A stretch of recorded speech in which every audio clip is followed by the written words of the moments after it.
We suck again. Oh, we suck again. Nole Nation, welcome back to another instant reaction live right here on the Voice of College Football post-game show. We're live to you here from good old Milton, Florida.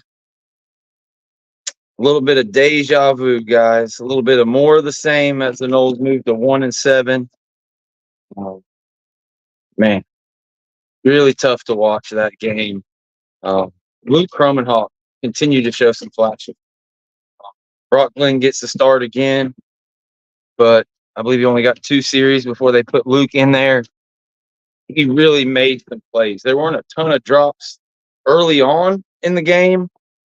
One big one by Hakeem, you may not even call it a drop, just kind of not on the same page. He broke a little bit earlier on the route, or it was like almost like he had misadjusted to it in the air. He just misjudged the route. That was a big play early on. The one big offensive drive, Florida State goes down and gets a touchdown.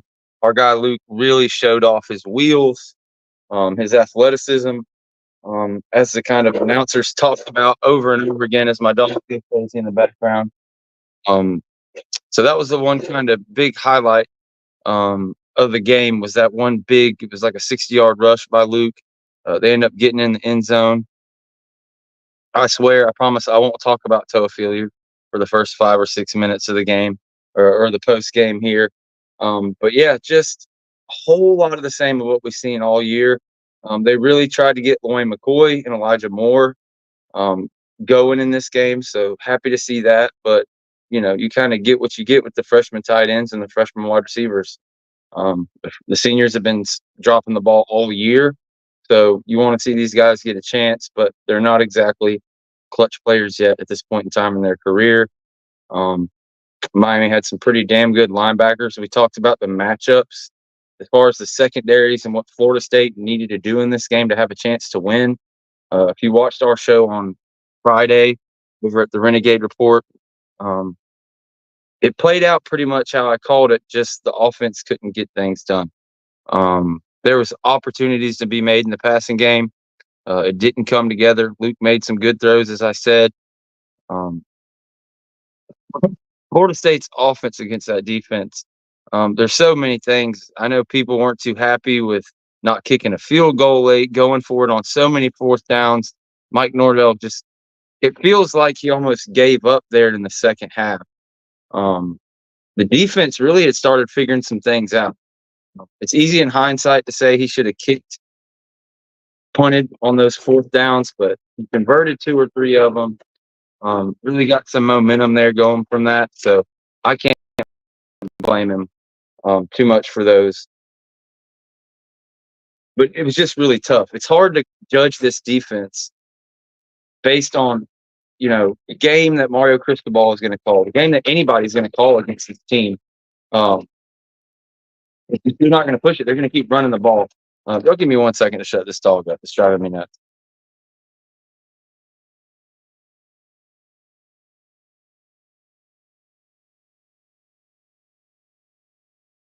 Sorry about that, guys. But he just got to go on my lap. Yeah, tough to watch. It's easy to sit back and question those decisions to go for it on fourth down and things of that nature. But at the end of the day, people have to make a play. I promise I'm going to go on a rant about Toafili, but I promised y'all I wouldn't do it in the first 10 minutes. Even leaving him out of it, you're in the second half, you're trying to get a drive together, got a few positive things that happen. You come out, you run it with him on first down, Lawrence Toafili. He gets 6 yards. That's fine. You bring the next guy in, Keziah Holmes. Keziah Holmes really showed me something there. You dropped him, you handed him the ball 2 or 3 times, and then he's off the field. It's like Mekhi Danzy gets out there and gets a handoff. Now, Mekhi Danzy's supposed to be the Lawrence Toafili on the offense, a tailback, not a running back. But he gets a carry. I don't understand why every drive you have to have 4 or 5 running backs touch the ball. Why they won't kind of lean on somebody. And I'll get into that more later.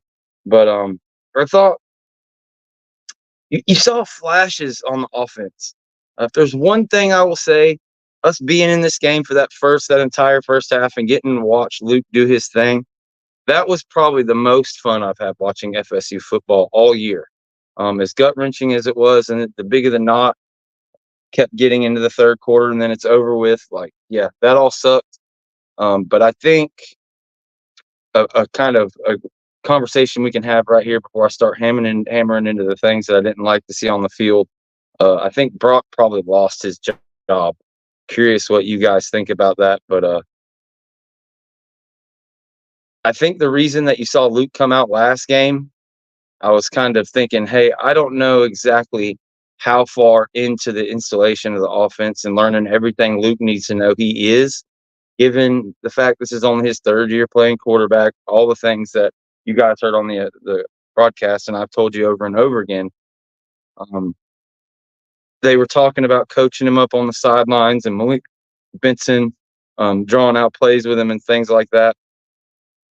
I think him getting reps with the first team for a full week would be a big help.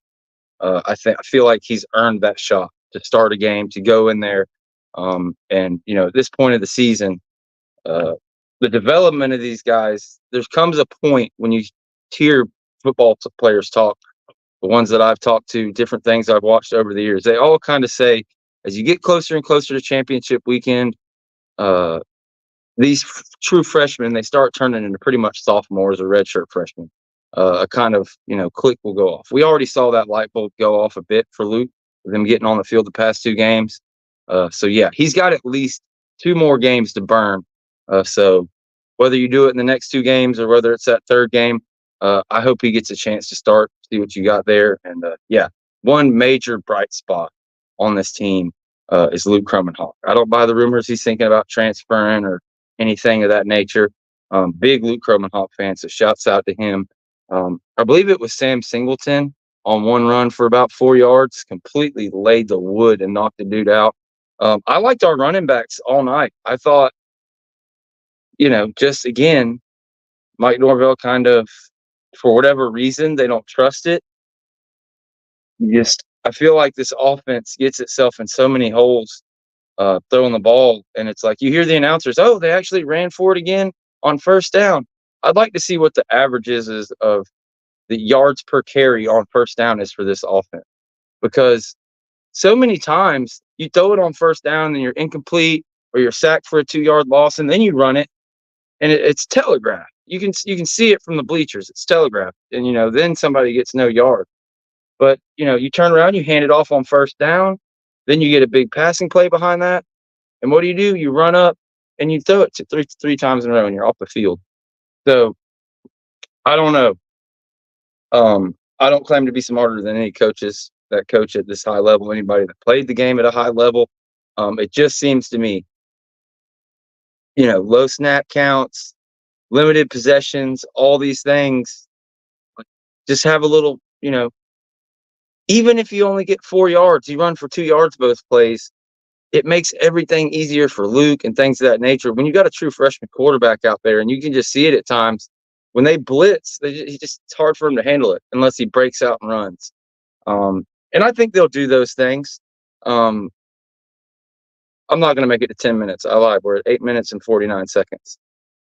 Toafili, I'm going to reach out. I haven't been bothering sources and doing too much the last couple weeks because you guys are tired of hearing the bullshit from practice, and this guy said this and this player meeting happened and all that stuff. Guys, it's to the point where, that shit's going on deaf ears. I'm not going to – we've had all the conversations about the different coaching staff moves that could possibly happen in the offseason and things of that nature. But as far as my pet peeve and the one thing I've really been bitching about, I think he got 6 carries tonight before garbage time. Lawrence Toafili, he's up over 4, close to 5 yards a carry on the year. I alluded to it earlier on the one drive in the second half where it looked like they had something going. He comes out, big run on first down, and that's it. Then it's Keziah. Keziah continues to do well, gets you downfield, and then you get in a critical situation and you throw a true freshman out there. It's like people are begging to see Llewellyn McCoy, Elijah Moore, these tight ends, because these wide receivers, They've been trouble. All these seniors, Portier, Malik Benson, they haven't been making the catches. So like, I get he's kind of had a cattle prod stuck to his back, kind of forced him to play these young guys. They've been putting forth effort. He gets hounded by the press, but like Danzy, like how is that the play you get a Danzy is straight up? I'm not sure if it was a stretch or what, but every week I have to listen to the announcers agreeing with me, and I get they don't cover Florida State full time. A lot of the times, the stuff the announcers say is stupid, but I, to me, to this day, Lawrence Toafili is the best player on the offense, and for whatever reason, they don't want to give him the carry. So yeah, somebody says Lawrence must be hurt. It's got to be it. He's got to have been dinged up since camp or something. But what I don't understand is he gets tons of snaps. He had 50 snaps last week. Yeah, I'm not sure how many snaps exactly got this week, but I don't know if it wins you the game.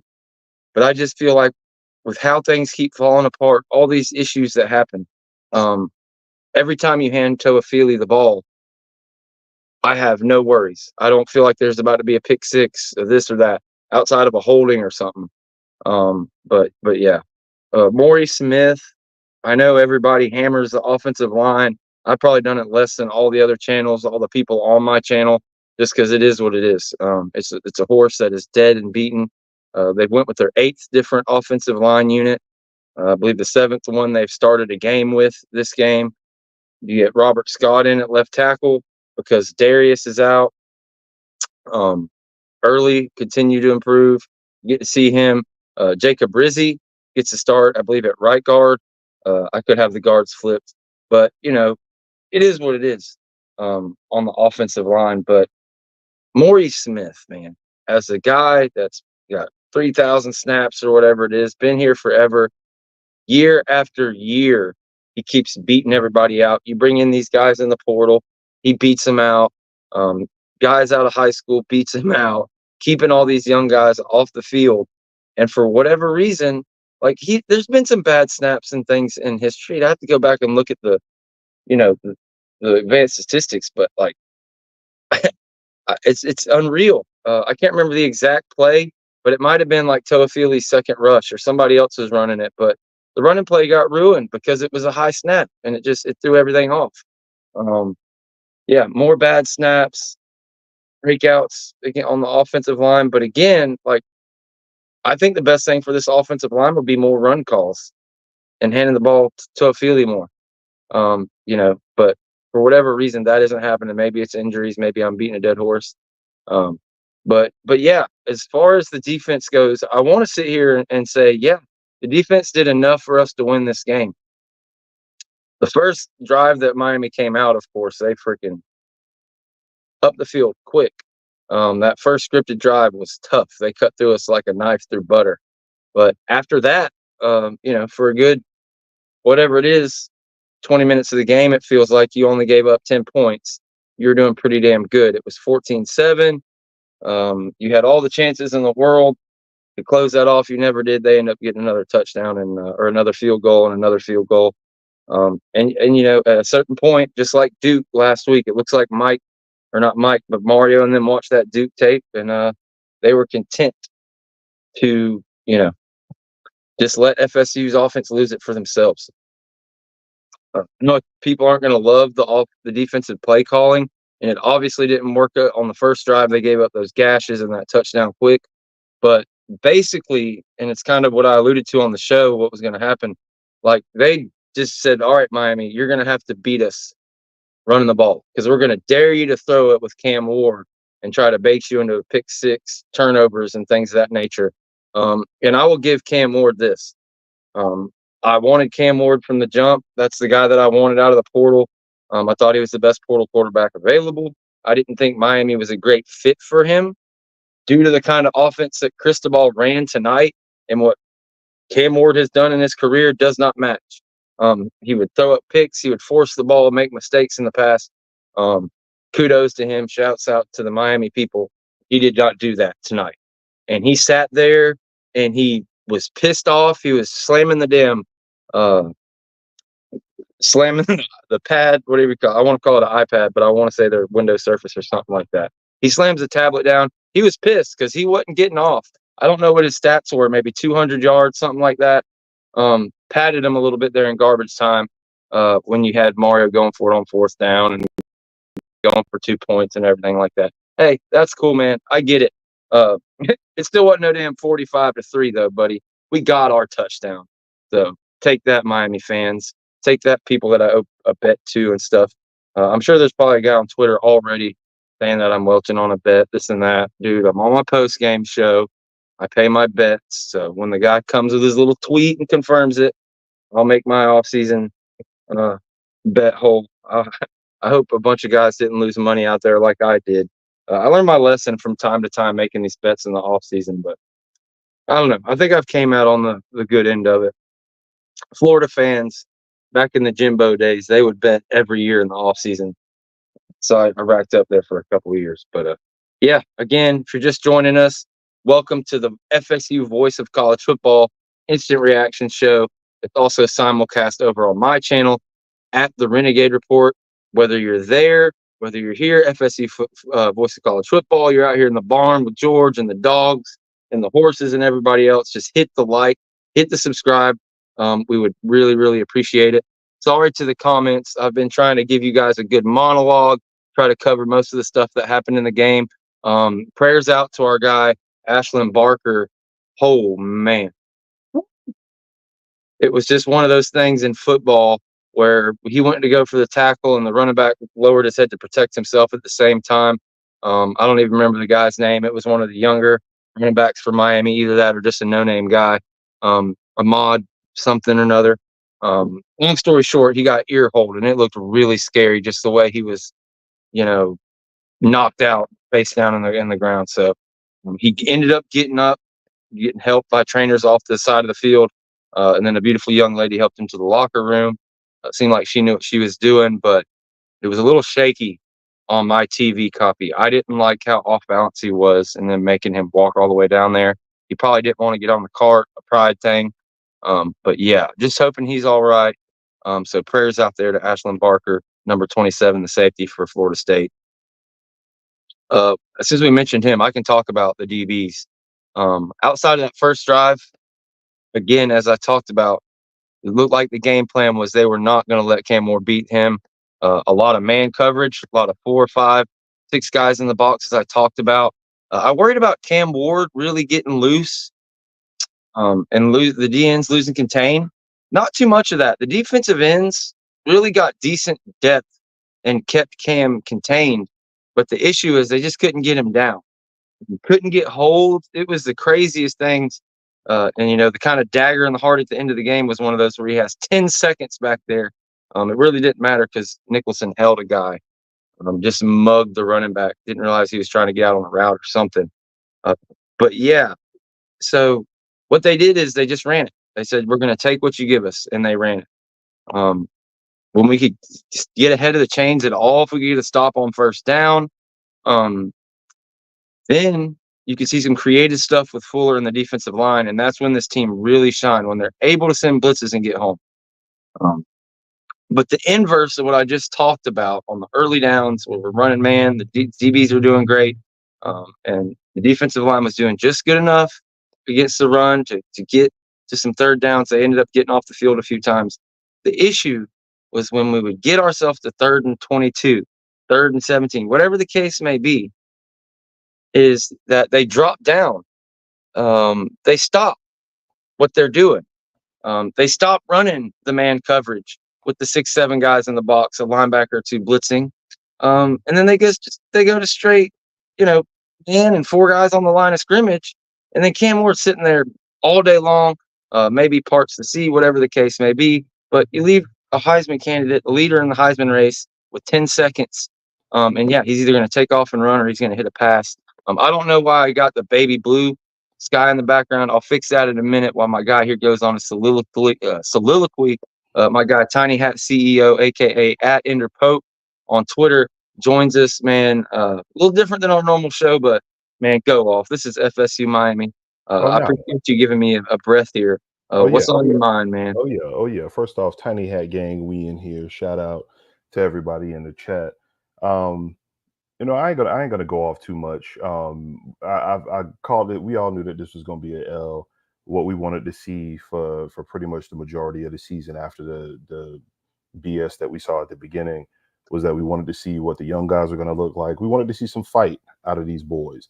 And when I saw this game, first off, Luke coming in, the very first note that I wrote in my notes when I watched the game was Luke, because Luke looks like what we all wanted Brock Glenn to be when he stepped in for DJ. Luke came in, he looked comfortable back there. He was making the right reads at the beginning. He was using his legs more than anything. It was fire. I like what I saw at Luke. But overall, I think that we had Miami went right down the field on that first drive. Luke came in and he led that nice little drive that we had to give us those points. We did get behind, but there's just a lot of the miscues. Luke did miss Portier wide open, streaking down the middle of the field on that play. But again, that was because the O line couldn't hold up. The O You're line holding was onto a Philly as well. the O oh, absolutely, absolutely. The officiating in this game was terrible. The O line in this game was terrible. Luke did the best that he could with what he had. You can see that he doesn't have the confidence in all of the receivers. We did have a couple of drops in this game again, leading the nation in that once again. But what I saw out of this team is just the same thing that we saw all season long. If anything, coming out of this game, it gives me more. If I'm looking at this game overall, I say that Florida State legitimately had a shot to win this game if you can have an O line hold up and if you had receivers that were worth a damn. The run game, of course, is always going to be stuck, but we rushed better in this game than we did at any point in the season. When I look at just overall, this game right here lets us know that the coaching staff that we have is failing these players. A lot of these upperclassmen are failing this team.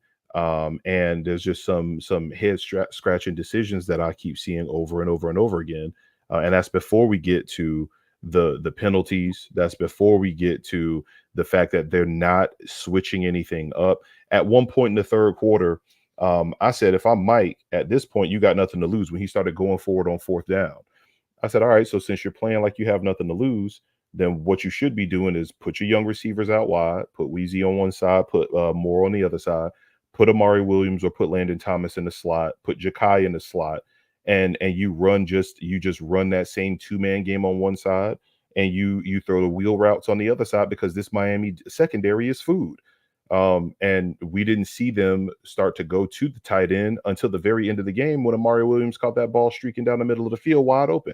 That play was there to be had all night long.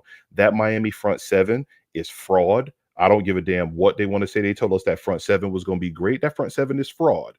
It's fraud.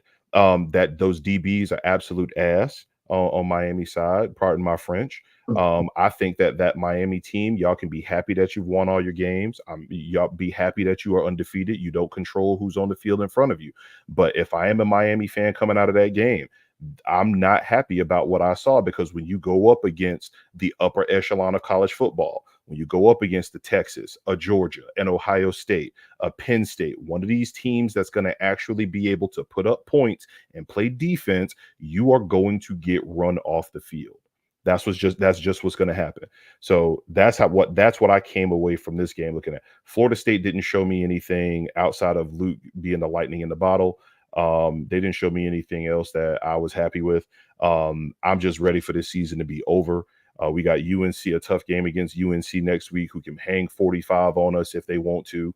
The Miami offense was able to run right up the middle of that defense. If Mario wanted to, he could have ran the ball every single play and they would have got 6 yards of carry, and there was nothing that we would be able to do about it because our front seven is just that bad outside of Omar Graham. And I do want to give a shout out to Omar Graham, because Omar Graham is getting that Jarian Jones treatment. Nobody wanted 9 on the field the entire first half of this season, and 9 has come back with a vengeance, just like Jarian Jones did, where he went out there, he put in the work.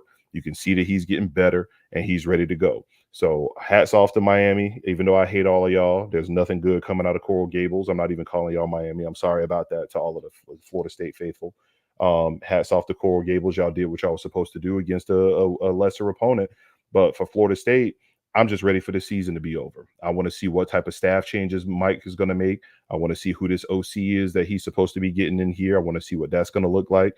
I want to see what these young guys can do for the rest of the season to get prepared for next season. And that's just where I am with this. So tonight kind of went the way that I thought it was going to go. I thought Miami was going to try to hang 50 on us. They didn't. And it's not because they didn't try. I think they legitimately were trying to force some things to try to make some things happen, and it didn't work that way. Like how we locked up our hands. They didn't. Right. They weren't gonna throw it. Like that's one of the things I said right before you got on here. Like one of my issues. Like I was always a Cam Ward guy. I always thought he was the best guy in the portal. He's who I wanted first. But I said it wasn't the weird match with Jimbo, excuse me, Mario down there, because he'll just run the ball like when you're supposed to be taking a knee or when anybody else would pass it. He'll keep pushing his luck. He's always kind of hurt quarterbacks like that. And it's like it puts Cam Ward in a situation like imagine Jameis Winston with Mario Cristobal. Oh my God, he throws 60 picks. Yeah. So that's kind of how I thought. But aside of that estimation and kind of a hope that you had for Florida State, maybe you get a pick six, maybe they throw some picks like that. He didn't press. To your point, they had the stuff out there, but he either threw it away or he ran it. And like you said, they could have ran it all night long. I think that's what they did. They said, look, we're going to our 5 or 6 guys, we're going to put it up. We're going to hope we can stop the run, but we're not going to give up the big passes. They did that, but the offense didn't do its job. Luke, I will say, his clock is faster. Like if it's not there and the pocket's breaking down, he gets out there in time to make a play and run. Let me read this before I forget and give it right back to you. I won't troll you all tonight coming from Base Gear and a $20 super chat. Really appreciate you, bro.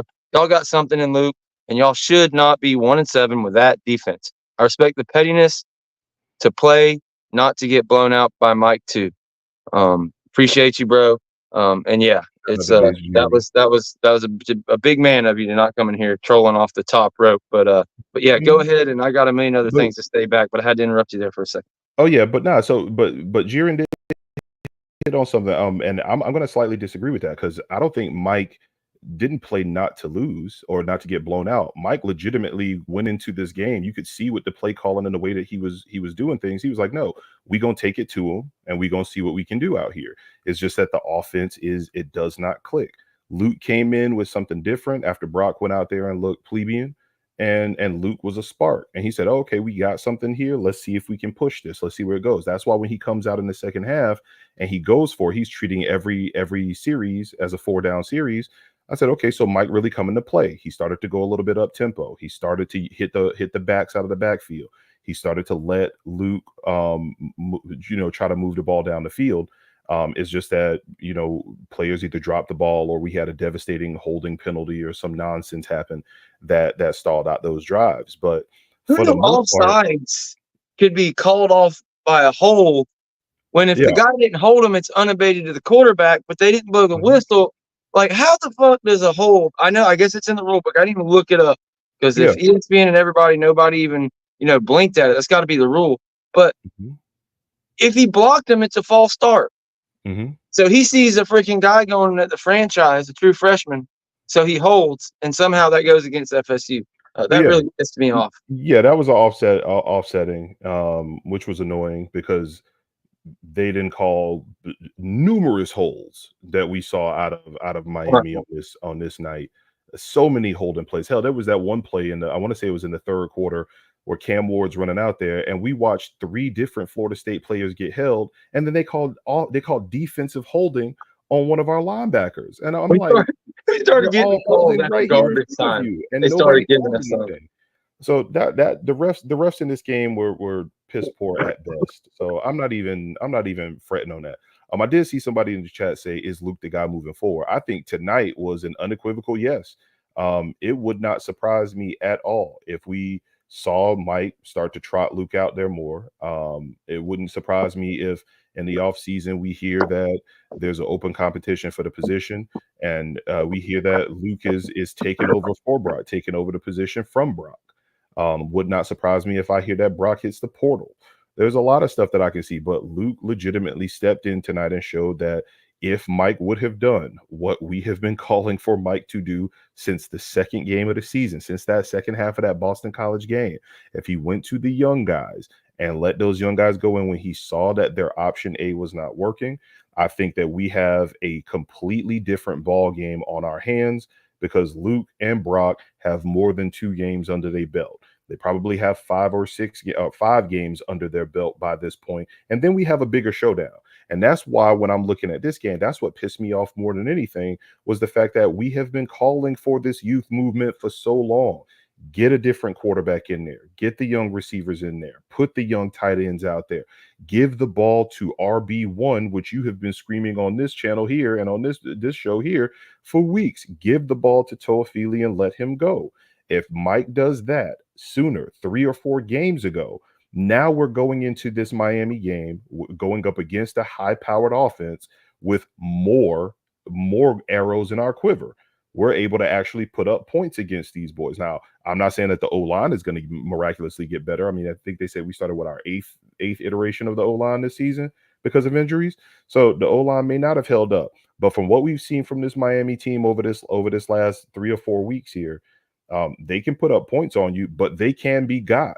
We saw Virginia Tech almost get him. We saw Cal almost get him. We saw Louisville almost get him. And tonight, the first half of this game, Florida State has a just an average offense. We put up 21 to 28 points on that defense, and then Cam Ward comes out and does his thing.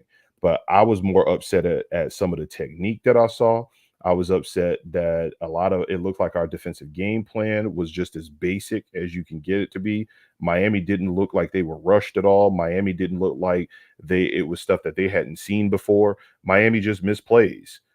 Cam Ward missed a few people. The one thing I will say outside of Luke, my biggest highlight on this game was the fact that we locked Restrepo up once again, 3rd year in a row, and Lil Restrepo can't get out of them handcuffs. We had that boy handcuffed like he was on an episode of Cops out here. Restrepo don't do that against Florida State. We used to that. That little whip route he always running, we stay ready for that. Cam Ward started trying to force him the ball, and that's why y'all kept getting them 3 and outs.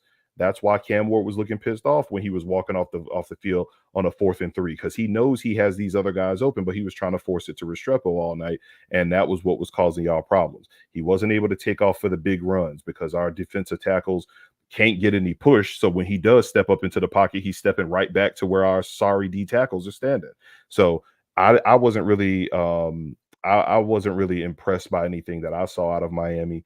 I was even more pissed off at what I saw from our offense because we should have had more reps with this squad that we rolled out there tonight if Mike Norvell pulls the trigger sooner.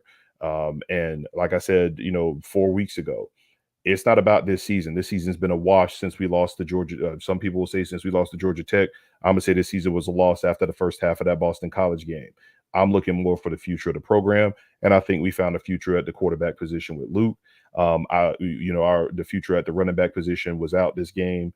Our future wide receivers, they made a couple of nice plays, had a couple of drops, but they're young, so you expect that. And we didn't even see. We really only saw our one tight end, who is also going to be one of the future key pieces on this offense, make one big play down the middle of the field, which was open all night long. It was open all night long. We just never threw the ball to the tight end at all in this game. So I think the future of the program looks okay. We bring in some more pieces, but Mike's got to get this coaching staff adjusted. We saw that's another thing. Did you touch on the fact that Mike looked like he was about to start barking at his coaches for once that we've seen? Like it looked like Mike looked at Fuller. He was just like, "Hey, bro." Pooches, and it was the staffer first, then it was the Pooches, and then he was in Fuller's ear. Yep. I don't know what he said. I'm sure it was really colorful, but I was good with that. I was happy to see that. Like, because get mad. Like, holy shit. And to speak on the defense, the chat's talking about it. I totally see your side of it. And, to give credence to your side, it's hard to judge the defense on how they played and sacks and things when there's no pressure on the offense. They're not put in these positions that are critical. But to a certain extent, they can hurt the defense because when the offense is like, we don't even got to score a touchdown. We can just settle for this and that.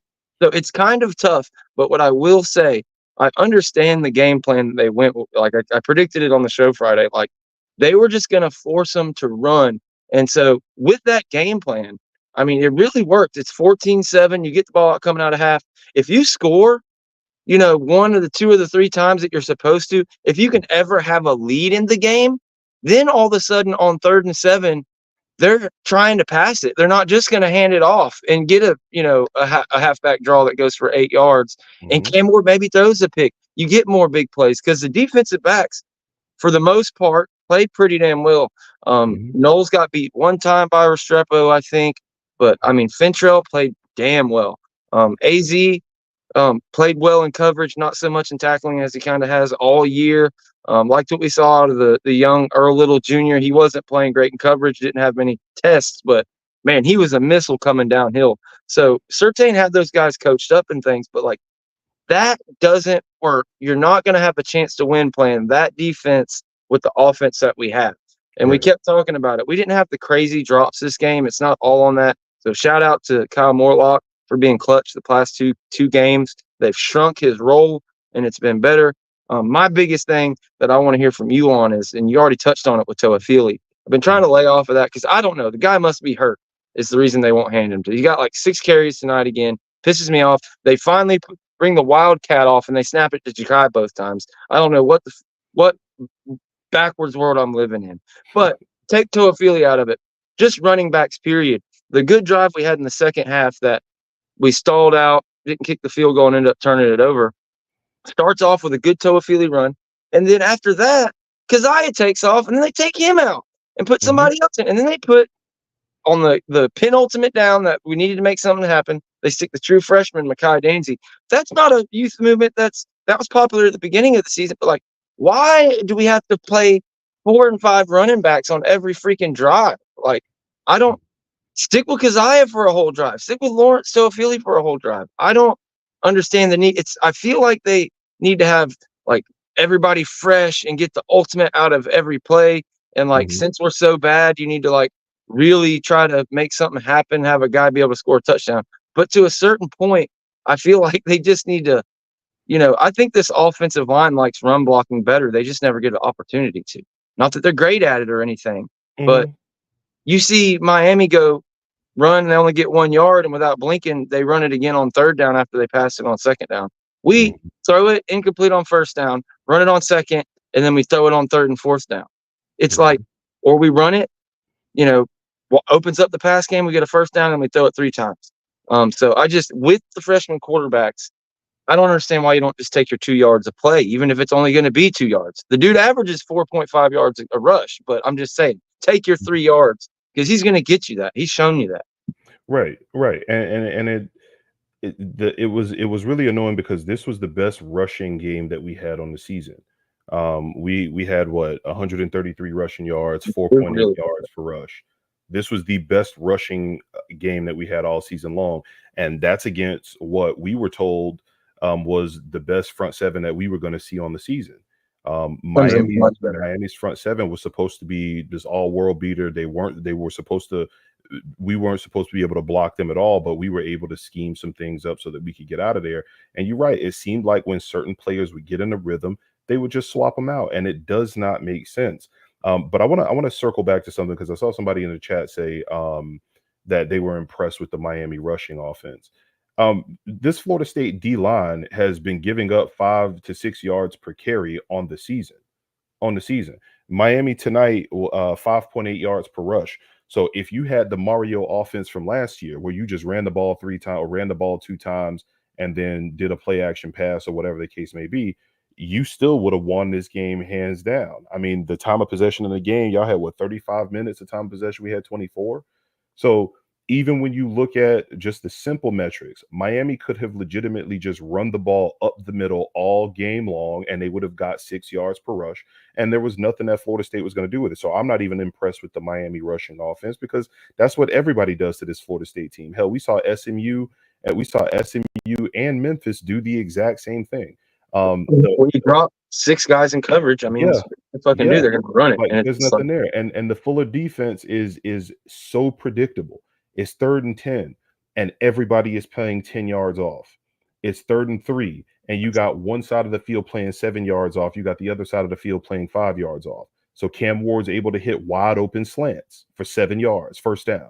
That Kid was free. it was Like, the they're not same used to thing. repping it or something. Like, just run the same shit you've been running. Throw an extra safety back there or something. Mhm, But it's like, it's crazy how it never ceases to fail. You lose mhm. a running back somehow because you're trying to run safe instead of just putting a fucking man on a man. I'm sorry, Mark Rogers. I will put $5 in the swear bucket. But yeah, And it I've was been telling Tiny Hat if he comes on here, we got to keep it PG-13. I knew I was going to be here I wrong. am. I'm the clean one. Yeah. And I'm the clean one out here. And you in the old dirty barn. Get it together, bro. But no, the game tonight went pretty much how I thought it was going to go. The one thing that I will say Fuller did do was that they had a lot of 2 high and a lot of 3 high. So they weren't going to give Cam Ward the over the top stuff. But the underneath stuff that he was throwing, it was all slants. It was all quick outs. It wasn't anything spectacular. And for the most part, his big passing plays came when our defensive ends, who I don't know what they're being coached to do, but when I was coached and played D tackle, I was always told if you have a running quarterback, your defensive ends to keep contained, you run 2 yards past the line of scrimmage. You don't try to rush 5 yards up and try to Man, they you had rush him 2 yards contained, but up. that motherfucker was bouncing No, like a no, pinball in between them. no. But here's right. This is what I'm saying. This is what I'm saying. Cam Ward, for as good as he is, Cam Ward is very predictable with his scrambles. All right. Cam Ward's scrambles work the same way. He gets the ball, he drops back. The defensive ends rush upfield to try to catch him at the top of his drop back. He steps up and he always runs either right between the tackle and the DN or to the left between the tackle and the DN. When you have a player like that that is predictable in the way that he is going to rush out of the pocket, what you do as a defensive end is you push up 2 yards past the line of scrimmage and or you get even with the quarterback and you work your way inside and back to the line of scrimmage. Our DNs all night long, whether it was 11, whether it was 1, it didn't matter who it was. They all just kept rushing 5 yards out and they left these wide open holes for him to get there. Yep. And I kept saying this over and over. I'm like, this is poor technique. This is a poor game plan on the defensive side of the ball with that D line. And if you know that your D tackles are not going to get any push, then you as a defensive end have to know, let me press up and crash. That way, even if Ward does try to scramble, he's either going to try to go around me outside, at which point your tackle is either going to hold me or he's going to run directly into me, or you push him back toward the pocket so that your D tackles who get no push can just kind of get a hand up if they can when he throws the ball. We didn't do that at all. And the few times that we did sack Cam Ward, they did exactly what I just laid out. The defensive ends went up 2 yards, they crashed in, and then they were able to force him back inside to the D tackles who got the sacks. That's what it was. I don't have to stop it. I'm telling you exactly what it is. That's what happened tonight. Cam Ward did not break off on any long, crazy runs like that because we did what we were supposed to do by keeping him in the That could be pocket. his worst game of the year. I'm Right. pretty sure by a long shot. This was a game where he was supposed to have another Heisman breakout type game where they're going to, glaze him like they've been doing all season. He didn't have it. The one highlight play they're going to talk about, oh my God, now he can catch a pass for a touchdown. And they had to call that BS trick play in the fourth quarter at the end of the game because he could not sling the ball to anybody. How many passing touchdowns did Cam Moore have in this game? How many passing touchdowns did he hit? Did he hit any bombs over the top? Did he hit anybody for a nice quick slant and a run up field so that they could get to the end zone? No. The Florida State DBs were locking them boys up outside of the first drive of the game where they picked on Cypress and they just kept throwing the ball outside. But outside of that one drive, they were locking them up all game. So for anybody to say, hey, Cam Ward's doing X, Y, and Z, he didn't do that against us. He didn't do that against us. And I know he wanted to do it because you could see him pressing. He's arguing with his own OC on the sideline. They calling in plays. You could see him checking out of the plays as soon as they came in. He was trying to force the ball to Restrepo because he wants Restrepo to have a big game against Florida State because he hasn't done it yet against Florida State. You could see it on that entire offensive side of the ball from Miami. They got out of the game plan that normally worked for them, and Florida State made them work for the points that they did get, which was why they had more field goals in this game than they had all season. They didn't put up any crazy numbers on us until the very end of the game when they started to run the ball, get back to their bread and butter that everybody does against this Florida State defense, which is run the ball right up the middle, get your 5 or 6 yards until the defense gets tired, and then Damian Martinez can break off a 12-yard run up the middle for a touchdown. That's what everybody does against this Florida State defense, which is why we're all pissed off all season long. All right, so that's real talk. That's exactly what it is. I don't have to make it up. I'm telling you what happened in the game. And if you don't like it, that's what it is. Now, if you want to talk about what happened in the game, it's more about how trash Florida State's offense was. Miami was pressing all night. Y'all caused yourself not to have 40 points. But Florida State has been absolute poo on a stick for this entire season. So shout out to our guy Bobby, the realistic Canes fan. Yeah, well, whatever, dude. We might be roasting some Miami fans for getting some little moral victories, but we got to talk about this shit. When you're 1-7, you got to talk about it all. And I will say this: Cam Ward certainly did not get his Heisman moment against us. I mean, even though we sucked, there was no like he outlooted a few tackles and stuff like that. You know, there's a lot of comparisons. The 23 FSU and this Miami team and things of that nature. We sure helped their defensive stats for the year, but we didn't help their offensive stats any. If you want to call it a moral victory or whatever, just calling a spade a spade. The defense, as I've said all year, and it's hard to tell. Like we haven't seen them in crunch mode. Maybe they would just give up the touchdown to lose, even if we scored points. But I mean, if you just score 20 points on offense. On offense, that's not counting special teams, touchdowns, and things of that nature. You got a chance in all these games we played. And if we would have put any kind of pressure on Miami to throw the ball against this defense, that's the problem with this defense. It just does not work if you cannot force the other team to throw the ball. And we couldn't. We could stop the run enough to force them to throw the ball, but we couldn't score the points. And then you're never going to stop the run in the fourth quarter.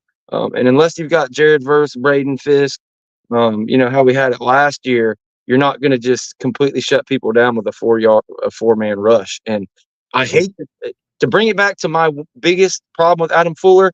It's doing that crap on third down where you send 4, because you just end up with a quarterback down there for 10 minutes and he's either going to get holding or he's going to complete a pass, especially when it's Cam Ward. I don't know why I'd rather give up a pass in the seam and the dude fights for a first down than just give up a wide open broken play. But I'll shut up for a second. Who knows? I don't know. I can't do a call-in. We're not going to do a call-in. I think it would get too colorful. But anyway, we're about 13 minutes left on the show. I really appreciate you joining Tiny House. Absolutely. I couldn't have you up here again by yourself. Nah, you need somebody to bounce off of. Well, okay, you can bounce off me just like that Miami linebacker bounced off Sam Singleton when he dropped his shoulder. His chest. That was nasty, wasn't it? It was fantastic, baby. It was fantastic. But I will say this though. Bobby did say in the chat, flip the script. I would be roasting a Miami fan. I don't roast people. I don't roast people if they're giving me real talk. I roast people when they're out here with the delusion.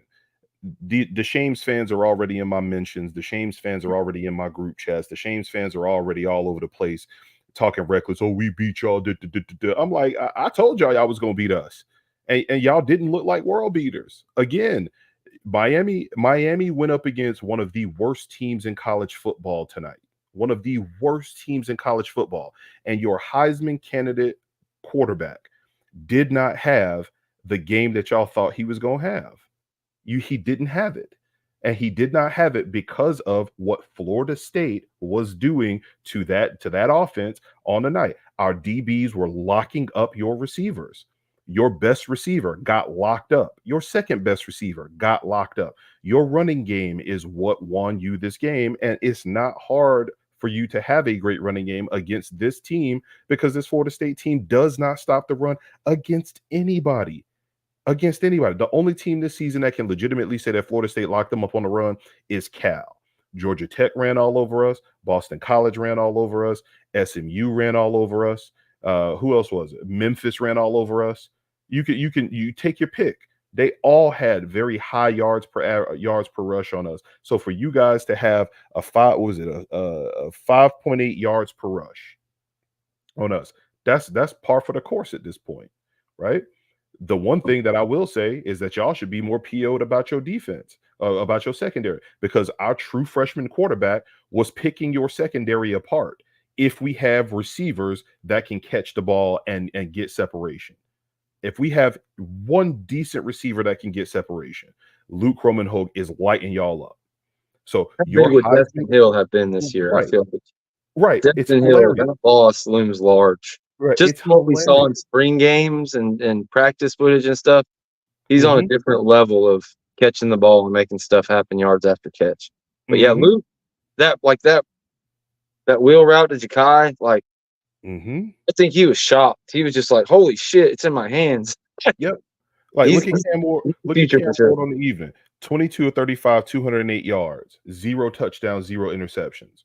That's not the Cam Ward that everybody's been glazing all season long. That's not that Cam Ward. Now look at Luke Kromenhoek, 6 for 14, 61 yards. I mean, he's a true freshman, and he was leading this offense down the field. That man rushed for 71 yards. Our true freshman quarterback rushed for 71 yards on your all-world, top of the ACC, almost best in the country front seven. Our true freshman quarterback took off for 71 yards on y'all. So if anything, the Shames fans need to be more worried about what their defense is doing if this Florida State offense can do that. I don't want to hear rivalry game. I don't want to hear it, because when one team is historically bad and the other team is good, usually the team who is historically bad gets their behinds kicked. Just like when we hung 52 on y'all, just like when y'all got us out the paint when we had Taggart here and y'all hung all of them points on us, just like when y'all had the 01 Canes and y'all dominated us, just like when we had the 2013 FSU squad, we bust y'all behinds. That's just what it is. So for y'all to have an all-world team that's supposed to be top 10, that's one of the best teams in the country, and for you to not be able to thoroughly dominate this Florida State team, that's more of a referendum. That's more of an indictment on y'all, because y'all should have hung 45 points on us. And for this game to be as tight as it was for as long as it was, that lets me know that y'all got a lot more problems, and that lets me know that the problem that we have is that our coaching staff did not recognize these changes that should have been made sooner in the season. That's my problem. Mike should have been able to evaluate and see, we need to go to some of these young guys. We need to adjust what we're doing. We need to go up tempo. We need to go short passes. We need to go comeback routes. We need to make the game simpler for our players. I didn't say it was tight. I said it was tighter than it should have been. Get It it was tight together into the on the second way. half, but they can talk Right. shit. It was a tight ball game. They kicked the Right. field Get it goal together. to go up 10 points at the end of the half, and we Right. got the ball back. So Right. they can eat a dick. And when we were driving, we had a chance. But I Right. guess I got ready. I got started setting up the show when Miami was going to score the last time. So maybe you can fill me in. I guess, what, did Brock score a touchdown on that last drive or something? Somebody said we scored 14. Yeah, he threw a touchdown at the end. Who did he throw a touchdown? I want to say he threw it to Benson. Okay. He threw it to Portier the first time. He dropped it, and then they ran the exact same play, but they swapped Portier and Benson, and he threw it to Benson, and it hit him in the hands. He caught So it. what's the final score? 36-14. 36-14. Yeah. So I Yeah. missed the last two touchdowns. Well, I'll take that. Yeah. So he threw Okay. that down to Benson. Benson caught it in the end zone, the corner of the end zone, front corner of the end zone. So it was straight. It was straight. Yeah, Weezy did drop one. I know that Luke did miss Portier streaking wide open down the field on the play where they held Ja'Kai. I'm sorry, not Ja'Kai, Toafili. Yeah. If they don't hold them or they throw the flag on that play, that's 15 yards. But if they don't hold them, Toafili is streaking down the side of the field, potentially for a touchdown. I feel like Luke seen that. I think he thought he was going to get that flag. I don't know, but he had somebody hot too. It's so hard on those plays when there's people hot to get to that second read, but it seems like quite often you have one of those in this offense. Yep. Maybe they can work on figuring out how to identify that better, because you don't even have to make a good throw there. You could just lob it up, like I'm talking about like middle school flag football style, and he's going to be able to get to that. If you go back and watch that play, Portier is so wide open that the only person that was even within 15 nobody on that side was the umpire. That was it. If he just lofts that ball over there to him, there was nobody within 15 to 20 yards of him. But it looked like he had already just decided to go with the first read, and Toafili would have been open if he was not held at the line when he was coming around the line of scrimmage. So That's just what it was. So overall, the game went better for us than I thought it was going to go. Miami didn't do anything spectacular. I thought that they were kind of pressing. So that's just where it is. I am happy. Everything I should see, every piece of Florida State media, every article, everything should be. They should have two topics. It should be Luke Kromenhoek steps in, lightning in a bottle, and why didn't Mike and this offensive staff realize that this kid would be able to come in and get this done sooner? That's what this should be all week long, getting ready for UNC next week, who probably is going to try to hang 40 on us next week, but we'll see what we look like at that point. But I'm thoroughly disgusted with our trenches. Facts to R. Wilmer in the chat. I'm thoroughly disgusted with our line, with our offensive line play. I still don't like the receivers. I don't like the rotations that they're doing. I don't like what they're doing with the running back position. There are some head scratchers with the play calling still. It was a little bit better tonight, but still some head scratchers there. So overall, the DBs were great. The quarterback was good. When they gave the running backs the chance to do work, they did work. So I was happy about that. But overall, it's just another L on a 1-7 season that I'm ready to get over with. Shout out to a guy named Omar Graham Jr., number 9. He started the year, and a big part of the reason we lost to Georgia Tech, he was in for 45 snaps and did not have a stat, not a tackle for loss, not a sack, not a pass breakup, not even a half of a tackle, which is like impossible to do at linebacker. Like it's tough to do at DB or safety, like at linebacker. So I don't know if he was injured. For some reason, Juice Cryer and Nicholson couldn't get in that game due to something to do if they weren't prepared. I don't know what the hell was going on with the coaching at the beginning of the year with linebackers or who was hurt or this or that. But the past couple of weeks, my man Omar Graham Jr. has been shot out of a cannon. And when we get big plays against the run, when we get big plays, against the quarterback, it's been him either making the play or shooting a gap to send somebody to allow one of these defensive ends or defensive tackles to make a play. My God. I need some of these people that are in your chat to pull up to the roast on Monday night, because I'm telling you right now, man, some of these comments, you a better man than me, G. You a better man than me. Man, I'll tell you what, I'm probably bad about it, and when I'm by myself, I do a better job, especially when I run out of my kind of rant of going back and forth with them. I have love for the comments, but some of that stuff you just have to. I'm pretty steeled myself to it. If it's a really good joke or somebody gives a really good one, I'll mention it. But I mean, this dude's name is on the way to 6. His name is on the way to 6. Like, come on, bro. Really? On the way to 6. Really? He's so boy. Anyway, pull up Monday night, people. I'm getting my behind out of here. Let them know. Let them know all about the roast and what y'all do. Monday nights, the Renegade Roast. Monday nights, 8:30 p.m. Me and my beautiful co-host, the FSU Harley Quinn, Miss Jen Santee. All we do is just go back and forth with the chat. It's all good vibes. I have been known to light a few people up. I did let somebody know about some of the very, very embarrassing things that me and his mother have done over the in the midnight hours quite a few times. So come up. We have a great time. It's all fun. We don't just talk about Florida State. We talk about everything in college football. But we just roast everybody. So Monday nights, 8:30, pull up. It's fun. The roast was originally meant to be just that, a roast of all of college football from a FSU point of perspective. So there's always going to be, roasting moments from FSU, all our different, rivals, conference opponents, things of that nature. Just so happened we launched the thing this summer, all the conference people adding. We went through all the teams, roasted all them.